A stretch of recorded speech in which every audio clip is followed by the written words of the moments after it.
Welcome to the Food Junkies Podcast. Here, we aim to provide you with the experience, strength, and hope of professionals actively working on the front lines in the field of food addiction. The purpose of our show is to educate you, the listener, and increase overall awareness about food addiction as a disease with abstinence as the solution.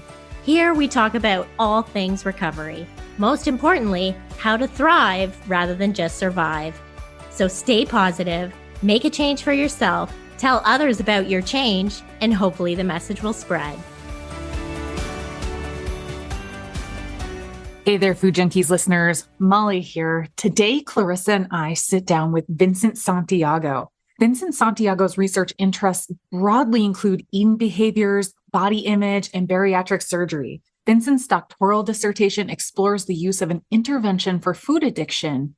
This intervention combines adapted motivational interviewing, a person-centered counseling approach, and cognitive behavioral therapy skills for eating-related issues, and will be tested in a randomized controlled trial. Vincent's master's thesis explored psychosocial factors, i.e. adult attachment style, emotion regulation, and psychopathology, related to cigarette smoking following bariatric surgery. For his undergraduate thesis, he studied the influence of video messages on healthier eating among students who engaged in restrained and unrestrained eating. He previously worked in research positions at Toronto Western Hospital's Bariatric Surgery Program and the Center for Addiction and Mental Health. We are so excited to have Vincent with us here today to hear all about his study. So welcome, Vincent. All right, Vincent, we are so excited to have you on the podcast today. Thank you so much for being here. Thank you. Thank you for having me. So we love to start off kind of with our audience getting to know you. So can you share, how did you decide you were going to research food addiction? What was the personal, professional journey that got you here? Yeah, I have to jump back a little bit. I know I'm a student. I'm still early in my career, but I know for me, I've always loved food. I've always been curious about eating behaviors. And I remember being in high school, I would come home and I just watch the Food Network just for fun, just for entertainment.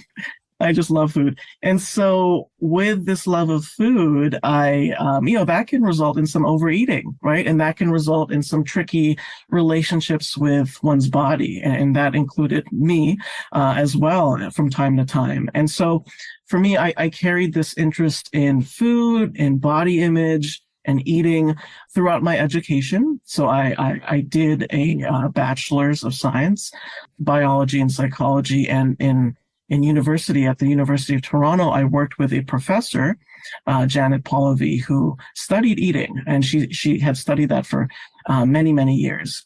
So from there, I then worked as a research coordinator at a bariatric surgery program at Toronto Western Hospital.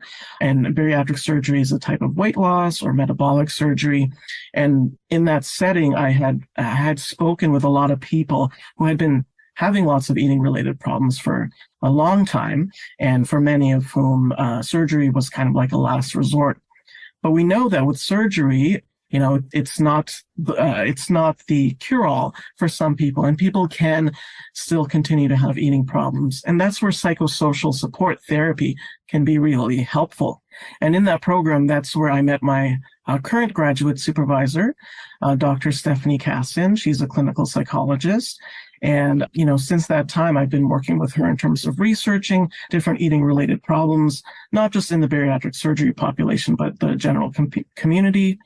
And, I've somehow picked up different jobs and things like that working in this field. And when it came to planning for my doctoral dissertation study, I knew that I wanted to try a few things, but it was my supervisor who had suggested food addiction. And I hadn't known what that was at the time. And I was kind of wondering, can we create some sort of treatment for something that hasn't been recognized yet? But since then, I've come to realize that people do identify with this problem and people do look for help. So how can we help them? And that's where kind of my ideas for my study came about. Well, we want to dive into that because we are personally really interested in it, because we had our own kind of treatment audit study that we did and we're still collecting data on, but also this podcast in general, the audience is probably very interested in what you have to say about that. And so First things first, how did you define food addiction in your study? Should it even be called food addiction or should it be called something else? Is it a substance use disorder? Like inquiring minds want to know. Yeah, these are big questions, some of which I have some answers to, some of which I don't yet. So for our study, we used the Yale Food Addiction Scale. Your readers, or your listeners rather, would probably know what that is, but it's kind of a self-report survey that you can complete, but you can also do it with a clinician. And so what that does is it takes the substance use disorder criteria or addictions criteria from something called the DSM and applies it to food, specifically highly processed foods, right? Like chips, cookies, cake, burgers, things like that.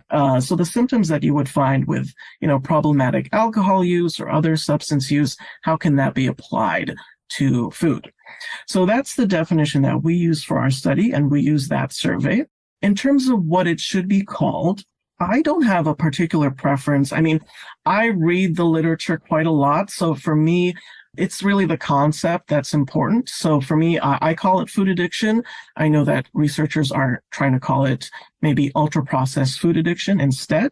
And I think that does get at what might be addictive, right? So it's probably not the minimally processed foods like raw carrots, but probably the highly processed stuff. So I think it is a good kind of clarifying term. So, yeah.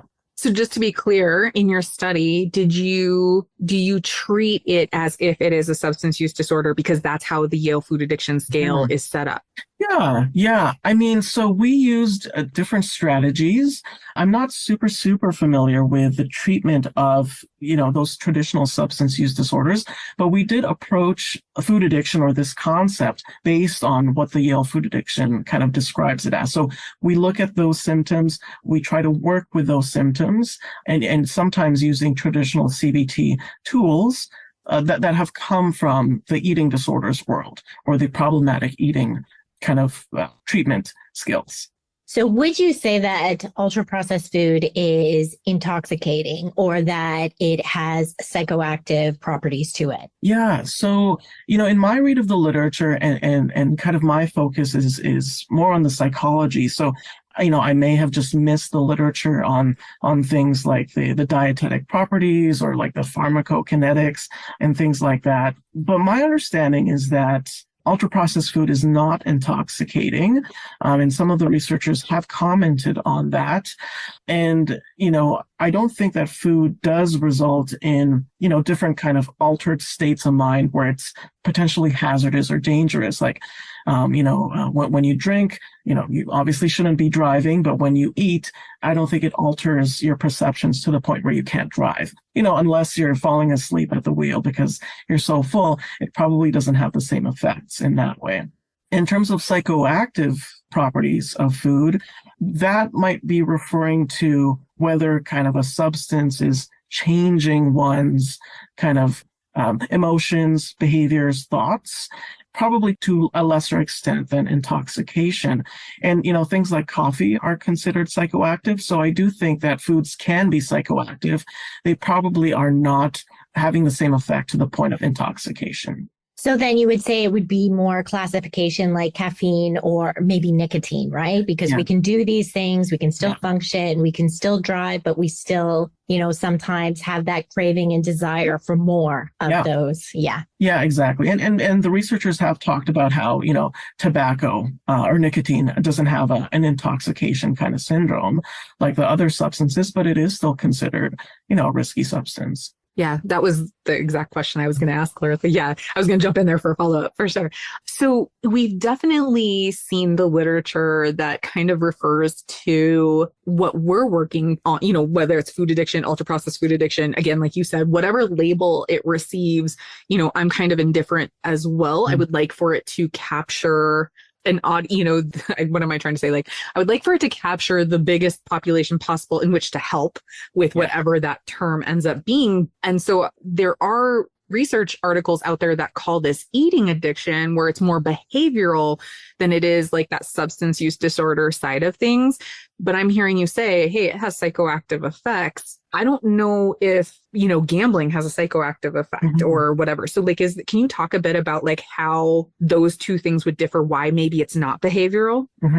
Yeah. So there is a lot of, talk back and forth with researchers in terms of what constitutes an addiction. And like you said, like gambling, there are certain parts of it that look like the other substance use disorders, but other parts that obviously cannot because you don't ingest anything with gambling.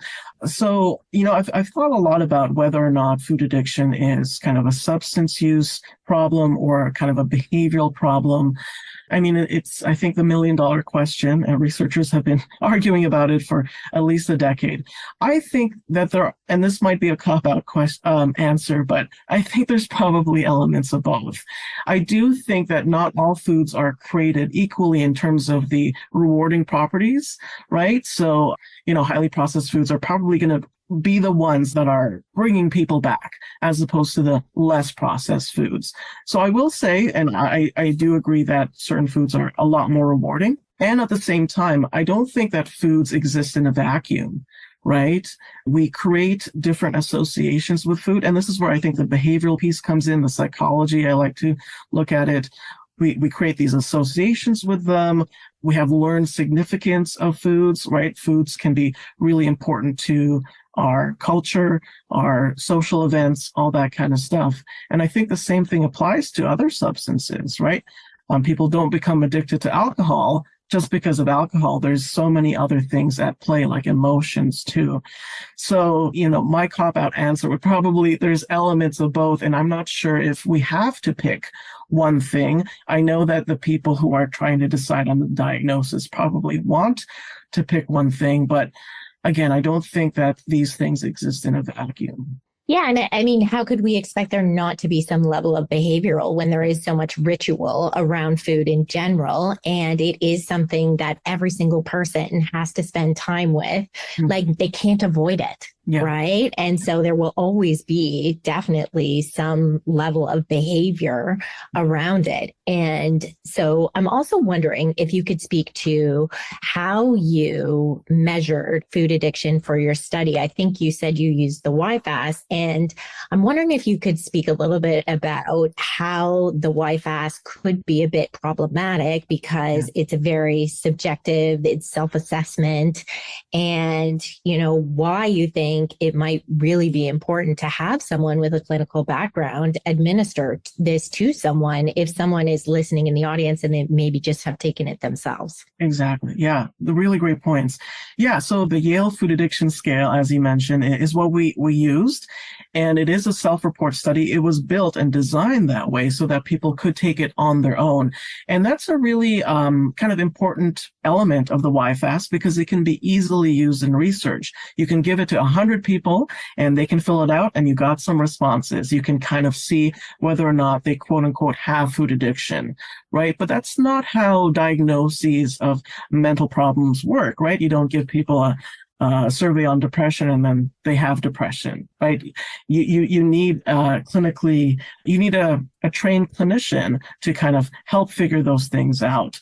So the problems with self-report measures are that, and by no fault of the person taking it, it can result in misinterpretation, right? Anyone taking a survey might have some questions about this question or that question. Does that mean this? What if I have problems with that? And if you're doing it on your own, you can't really clarify it with someone. And so when you work with a clinician who's been trained to look at these problems, who have background in eating disorders or other problematic eating patterns, they can think about it a little bit more and they can help the person guide them in terms of kind of the problems that they're having. So misinterpretation of items on that survey is probably one of the biggest kind of problems with the YFAS. And different researchers have seen different problems that may come up with that.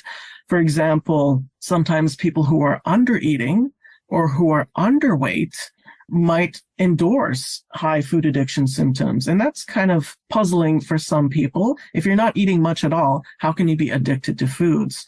And so some researchers think that might be because of strict dieting or maybe malnutrition, starvation, where people are really focused on foods, but because they're just not getting enough of it. So that might be a different problem. Can you also speak to how, even body image might come into that and like distress in terms of, if I am so focused on that and maybe I'm only eating a few foods that I think are bad, how that might influence a score? Yeah. And so the researchers have looked at the overlap with food addiction and eating disorders, and it can be actually quite high. So it's something like binge eating disorder where, people with binge eating disorder can, of course, have body image issues, but the criteria are made such that you don't have to be engaging in what we call compensatory behaviors or behaviors that are designed to suppress weight or prevent weight gain. And if you do have those behaviors, you might fall under the category of bulimia nervosa or anorexia nervosa. And the overlap between these eating disorders and food addiction is really quite high. And so that makes disentangling, problems with food and the food themselves with body image really difficult. People often have difficulties with both, right? As you can imagine, there is such a strong connection between eating and body image, right? And in terms of, I've lost my train of thought. What was the question again? Yeah, no, I was just wondering how, say I do have potentially eating disorder and food addiction, because we know they're both on a spectrum, and how, that can really influence my score on the Yale food addiction scale. Yeah. And you had mentioned clinically like distress and impairment, right? So what's interesting is that, so just like in other substance use problems, so again, like if you have problems with alcohol, you might also have different kind of ways to feel distressed about that and ways in which your life might be impaired by alcohol problems. And so the YFAS has the same symptoms for food, right? So actually, when we look at the YFAS, there are three kind of elements to social and occupational impairment, we call it. So the first one is when you're eating so much that it's taking up a lot of your time, or you're eating so much, or your eating patterns are you're spending a lot of time recovering from the effects of eating. Like, let's say eating a lot makes you feel sluggish. You're spending a lot of time recovering from that. So there's that piece. There's also the piece of where you are, your eating patterns are interrupting the important activities in your life. Like you're giving up certain things in your life for eating or for food. And then I think to a more extreme end, and this is the kind of item that's studied the least in terms of social and occupational impairment, is where you're not able to fulfill the obligations of your job or of school or of work because of eating and your problems with eating.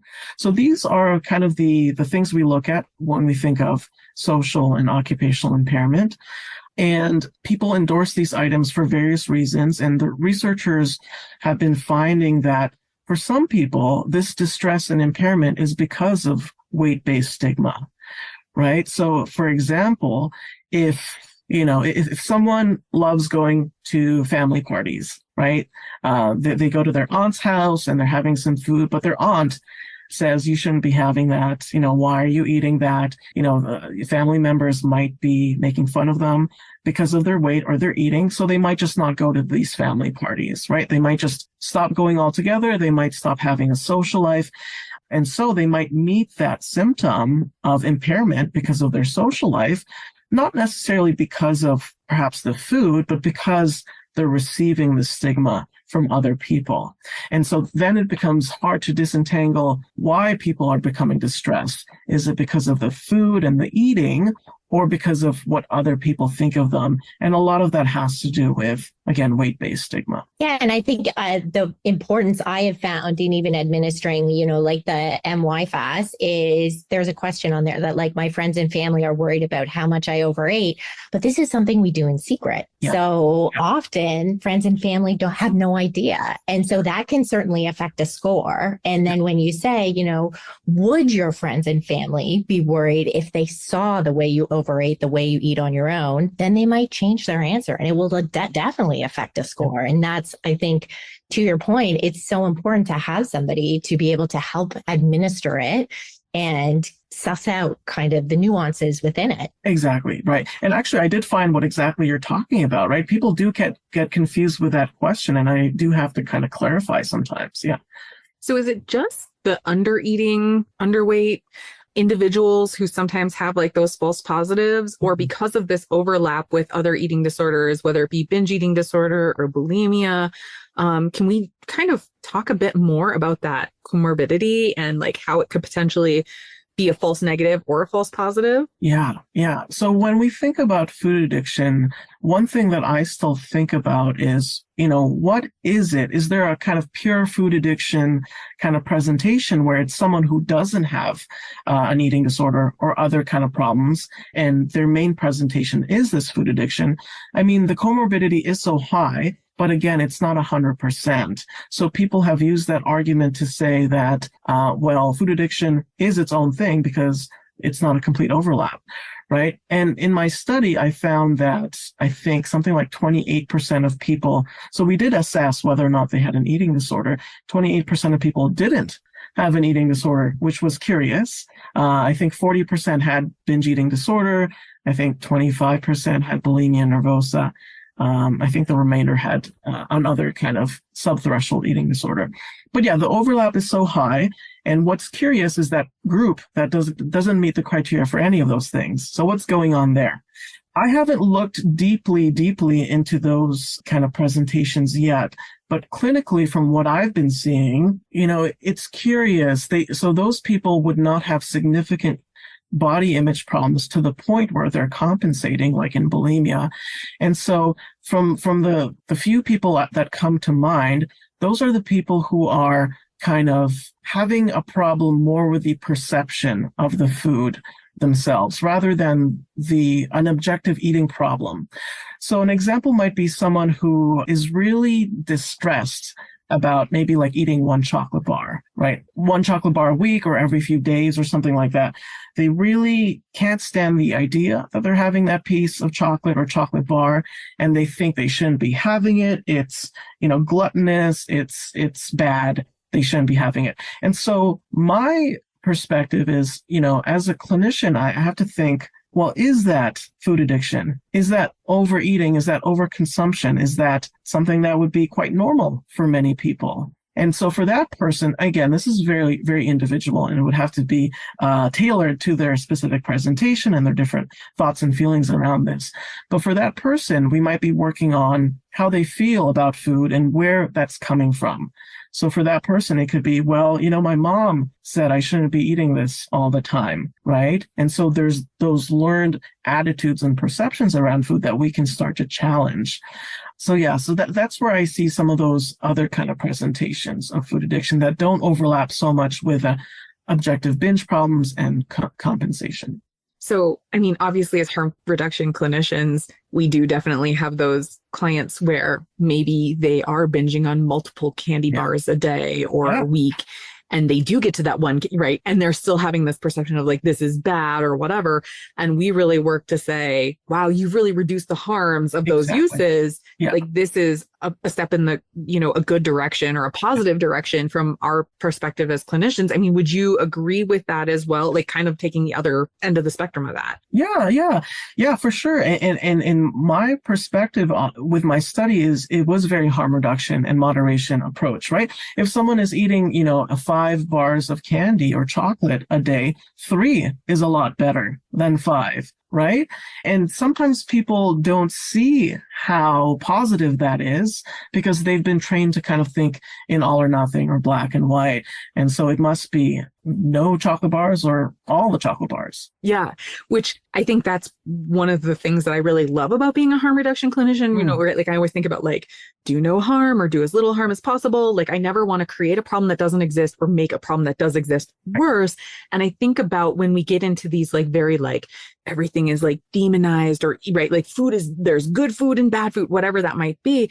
That's where I start to get concerned about orthorexia, like creating the issue. I mean, have you run into any of that, or is there any literature out there that is, you know, like kind of supports that idea that potentially if we approach this in a very concrete or black and white way, that it might create something like orthorexia? Yeah, I can definitely see that happening. And so what I will say is that the research, there isn't much research on abstinence approaches, right? 12-step programs applied to food, Overeaters Anonymous. Overeaters Anonymous has existed since the 1960s, but for some reason we don't know too much about it, and we don't know how it kind of works. And so for some people, I'm sure abstinence works, which is great. And we also need to learn more about how and why it works. So if any of your listeners are really into abstinence and they find that that really works for them, the researchers would love to hear from you and want to hear about that. So just to, I guess, answer your question, we don't know too much about the effects of abstinence models, abstinence approaches, but I think we need to learn more about them and their effects. Yeah, absolutely. And I think it is when we're starting this process, you know, it's really important that we meet with somebody who can help us figure out if, you know, something more rigid in the beginning is going to be more appropriate for us, or something a little bit more flexible. And I know in your study, you used motivational interviewing and cognitive behavioral therapy. So can you talk a bit how that actually would help maybe someone get to a place where they might understand what treatment might be best for them? Yeah. So motivational interviewing, or MI, and cognitive behavioral therapy, or CBT, I kind of used a combined therapy. So what we did was we delivered a 4-session therapy that combined all those things, an hour each. We did it virtually because it was still in the early days of the pandemic. And so motivational interviewing, what that is it's a type of kind of counseling or therapy approach. It's not so much a type of therapy, although there can be skills that are formalized. But MI is a way of doing therapy that really came out of addictions work in the 1980s. And back then, based on what I read, therapy was much more directive. Like clinicians would be like, you need to stop drinking, you need to stop smoking, this is bad for your health. And you can imagine being told those things, what kind of reaction you might have, right? You know, if anyone's ever told you, you need to stop eating that, you know, it's not pleasant. You can become really defensive, and for good reasons, right? So MI is a much more collaborative approach. It's client-centered. You're working with the individual to kind of identify the problems, or you're doing that together, as well as the solutions.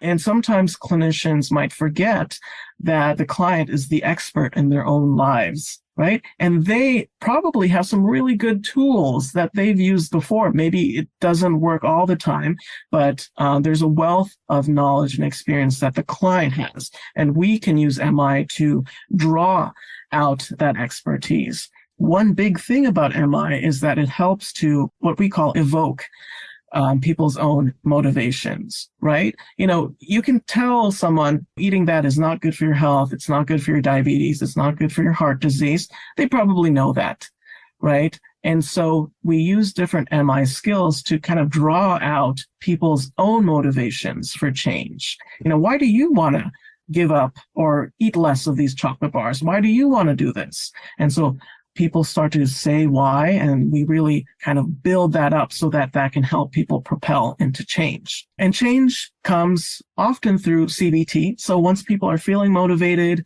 they feel ready to go, hey, yes, I want to make these changes. What do we do next? So CBT, cognitive behavioral therapy, is a very common therapy out there. It's been used for many different things, and that's where we get these formalized skills. And for eating problems, the first skill that we usually use is food tracking, food records, food logs, whatever you want to call it, just on a day-to-day basis, getting to see what people eat, and not in such a rigid way where people are counting their calories, because that can result in some disordered eating, but we really want to focus on what are the triggers for eating. Did you eat that bag of chips because you had an argument with your spouse? We start to then target the reasons for that overeating, and that's where that psychology piece comes in. So that's just a kind of a taste of what MI and CBT might look like. There's a lot of other skills like problem solving, challenging negative thoughts. A big one, I will say, is learning to use other pleasurable activities to enrich your life. Some people really build their identities and build their life around food, which can be great for many people. But for some people, there might need to be another focus on other things so that the eating doesn't become as problematic.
So can you tell us a little bit more about these 4 sessions?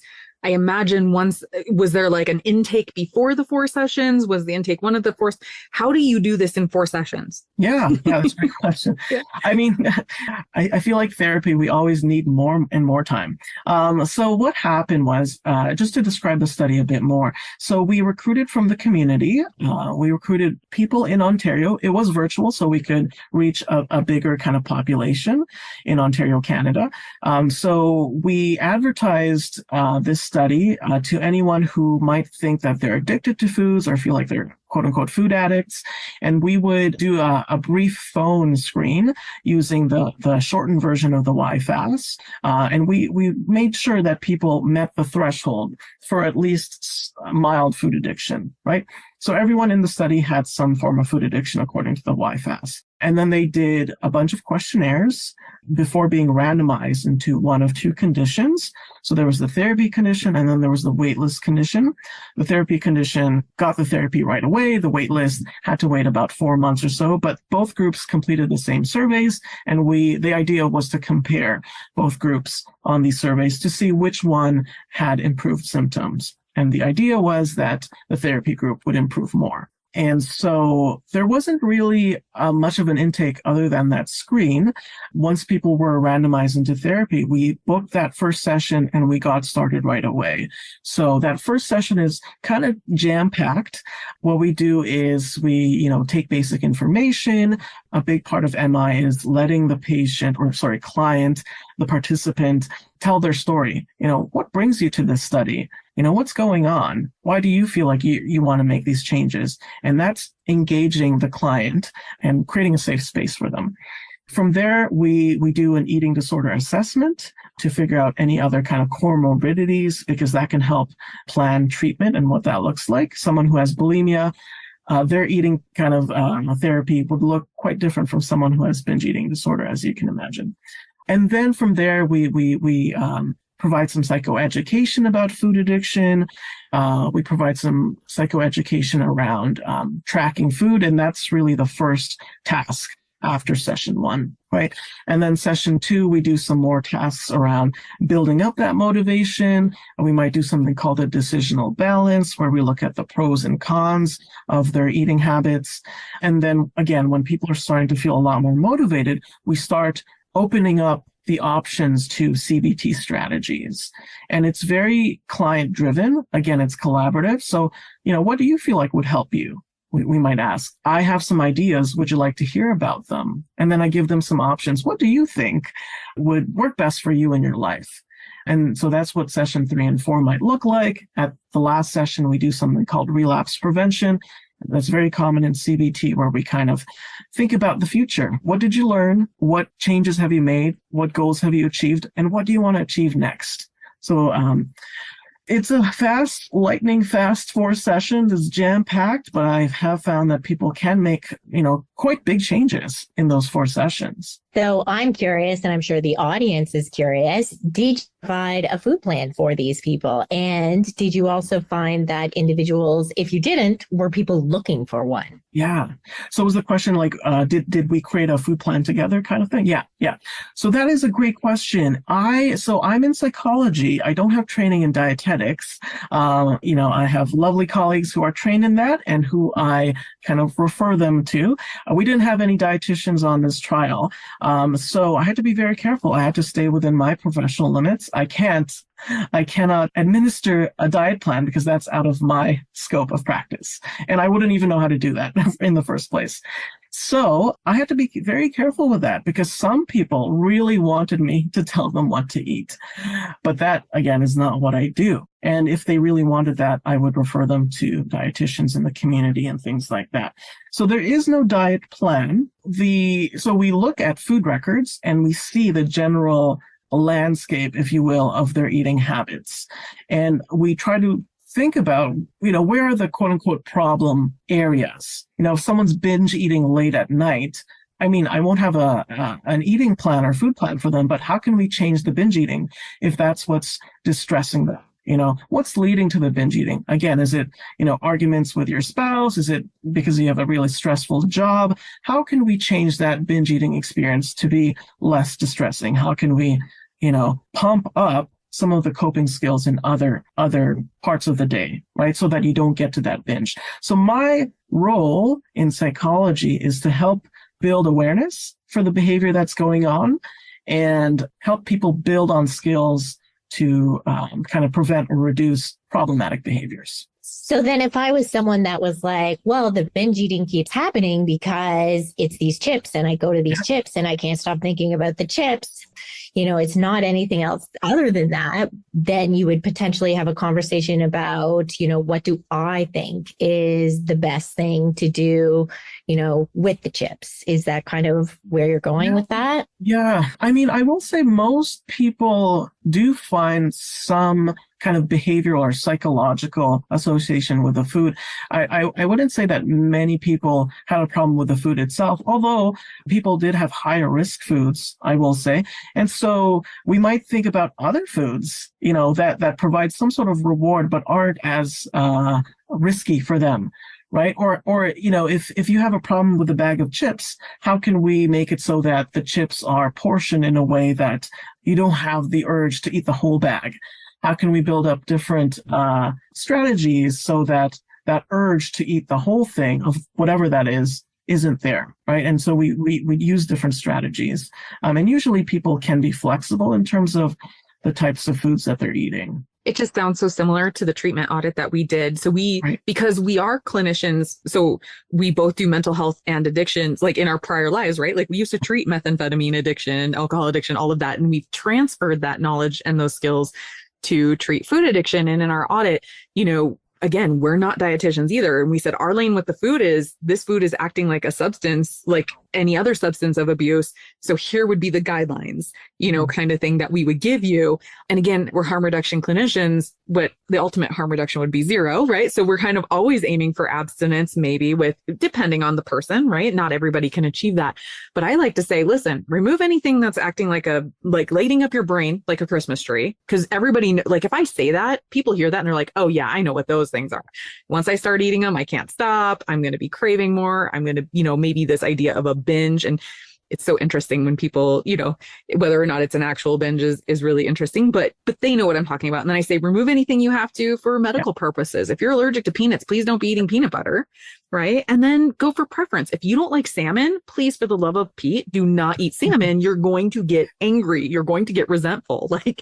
Just stick to those guidelines. And this idea of, like you were saying, like high exposure foods, low exposure, right? We want to keep what you're eating as abundant as possible, preferably non-high risk foods for you. And let's see what happens. And I think we might have had similar findings in our studies.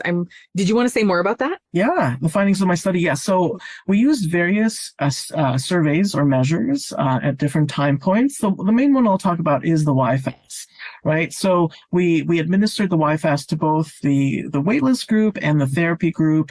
Both groups had about 9 out of 11 symptoms on average at baseline. So 9 out of 11 symptoms would be severe food addiction. And at every single time point after the therapy, so right after the therapy, 1 month after the therapy, and we went all the way up to 3 months after therapy. We didn't have a longer term follow-up. That's one of the limitations of the study. But at every single follow-up point, the number of symptoms of food addiction was significantly less for the therapy group compared to the waitlist group, which is what we wanted to see, right? And at the very end, on average, the therapy group had about 4.5 out of 11 symptoms compared to 6.5 symptoms for the waitlist group. So the waitlist group did improve on their own without any therapy. And sometimes that does happen with waitlist groups, but that's why it's so important to have a waitlist group to compare to, because we want to make sure that any improvements are due to the therapy itself and not due to because people were doing other stuff, right? So on average, people in the therapy group did improve more than the waitlist group in terms of the number of symptoms. And you might think 4.5 for the therapy group versus 6.5 for the waitlist group is not a big difference, but it is, right? So that's the difference between moderate food addiction and severe food addiction. And with a 4-session intervention, that's a big bang for your buck, I suppose. And lots of people said they wanted more therapy, but we only had so much time and resources. Yeah. Do you imagine that you'll be following up with this group of people at the 6-month mark, the 1-year mark, or 5-year mark? I mean, do you have plans for that with this study? Yeah, so we don't have plans for that. So I had to be realistic in my ambitions for a doctoral dissertation. I've been told that this is a grander, RCT. I mean, I would like to take this research further, but there is no current plans to follow up with these particular clients and participants in the longer term. Again, that is one of the big limitations. We want to see if these changes are sustainable, right? And 3 months is not a long follow-up, but it does give us a good kind of signal for where it might go. Yeah, it's so exciting. Did you happen to measure well-being or like anxiety, depression, any of those kinds of measures at all? Yeah, unfortunately, we did not. We focused mostly on eating related problems. And so we did use another scale called the addiction like eating behavior scale, which is another way to think about food addiction. That one also did improve for the therapy group more than the waitlist group. I will say the most, different measure is the weight bias internalization scale. So we did administer that for both groups, and that taps into something called weight bias internalization. Basically negative feelings about one's weight, right? If you feel like you can't do certain things because of your weight, all those kinds of things, internalizing negative beliefs about high weight. That's what that's about. That one, we did not find significant differences between both groups. I mean, I hypothesized that we might because MI is so kind of collaborative, welcoming, and with the psychoeducation around food addiction, I was hoping that people would blame themselves less because there is some acknowledgement that the types of foods can potentially build that addictive process. These foods were designed, manufactured, engineered to get you to eat as much as you can. And I was hoping that that would relieve some of that stress around people's weight. Unfortunately, that was not found in the study. Both groups did, for some reason, reduce weight bias internalization. So we didn't find a difference between those groups. That's so interesting. I know in ours, so we did 10 weeks as groups. So it wasn't individual at all. It was groups, 10 weeks. And we measured well-being, which we like food addiction symptoms went down and well-being went up. And one of the modules that we used in our psychoeducation modules was self-compassion. And I'm wondering, if you had more time with, carrying out your sessions, would you have, I'm sure you would have had time to build to something like that, and body image and distress and, tolerance skills and something along those lines. I mean, do you imagine those would be things that you would include if you were to do a longer study, or did you have something else in mind? Maybe, I don't know. I hadn't been thinking about what's next yet, but I think those are really great ideas. I love self-compassion. I often incorporate it in other, parts of my work. I had to be very careful with this study. Again, I couldn't be too ambitious because I want to graduate. I can't be too ambitious and make this, a 10-week intervention because, I had some wonderful grad students who did help me administer some of the therapy sessions, but I administered most of them on my own. So it was quite a lot to take in. I had to make sure that what I was focusing on was the eating problems and the food related problems. If people told me I want to lose 40 pounds, I had to tell them, I'm sorry, but I can't help you with that.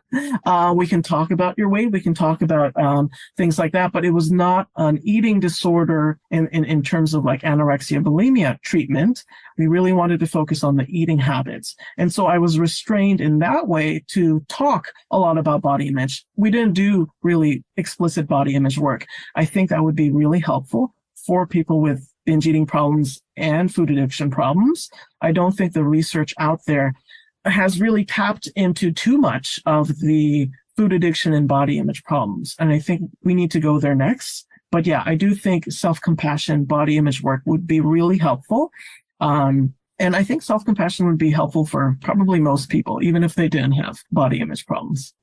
Anecdotally, I know you didn't measure well-being, but did you notice in the individuals that you worked with any other like overall lifestyle changes? Like, although they were focused on the food, did they ever comment about, I used to do this and it wasn't really serving me, and I found that, that has changed, or, other lifestyle change, like maybe now I'm going to the gym more, anything that you would feel comfortable commenting on? Mm-hmm. Yeah, for sure.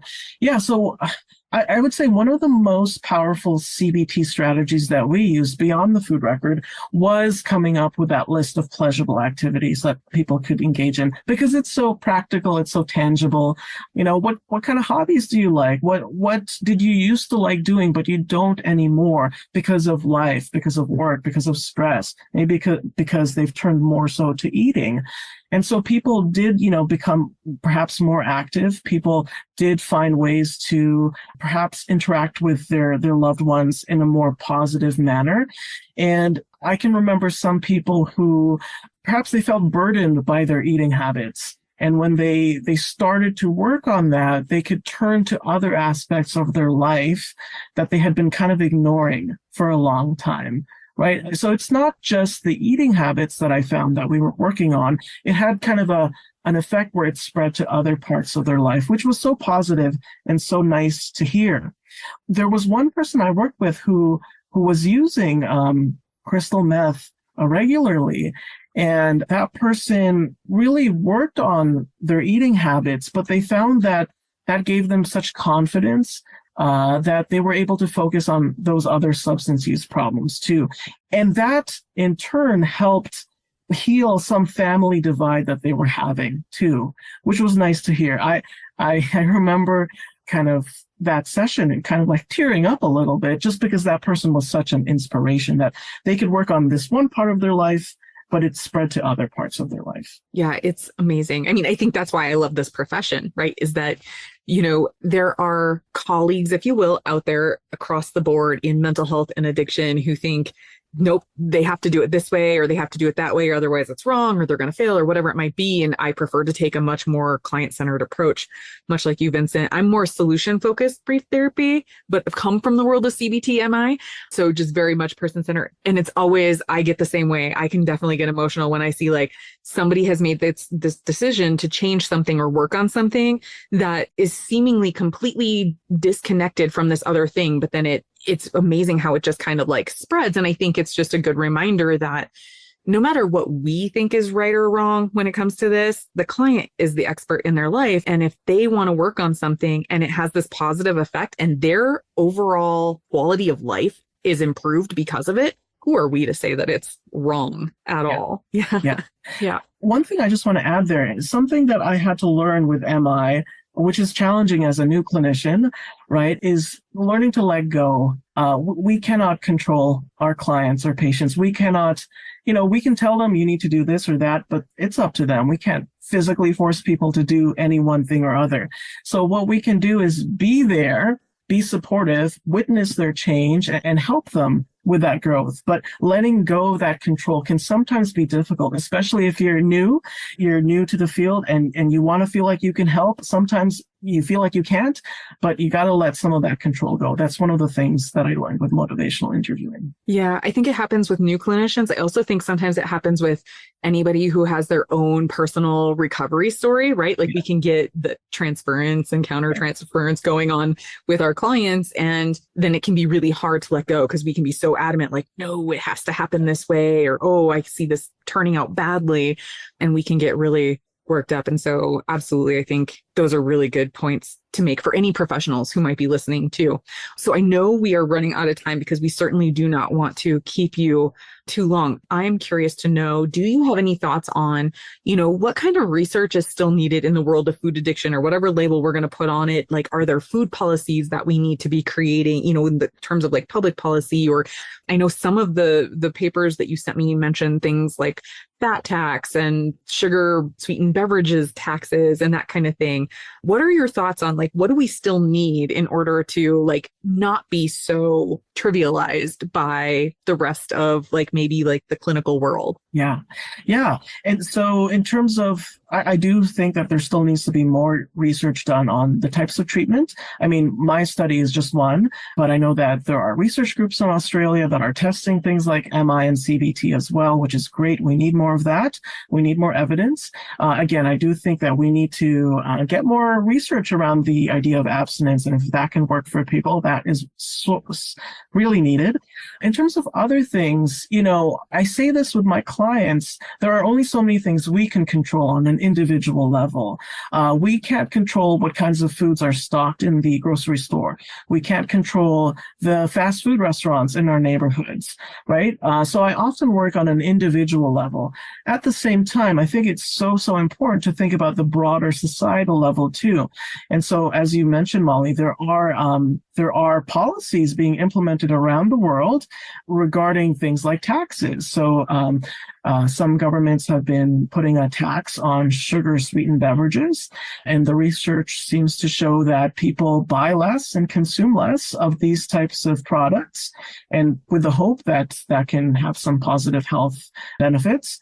And governments can also invest those taxes into the healthcare system, which I think is great. I think one big barrier to those types of taxes is, I think, public opinion. And I do think that big companies, they have a lot to lose when their products are being bought less. And so those companies might say, hey, it's all about individual choice and things like that. But when their bottom line is being affected, I think we have to take those kinds of things with a grain of salt. Absolutely. So we do have a signature question before we go, and it is, if you could tell a younger version of yourself something about food addiction, what would it be? Yeah. So, I think I go back to my core interests and values and passions. I think food is a beautiful thing.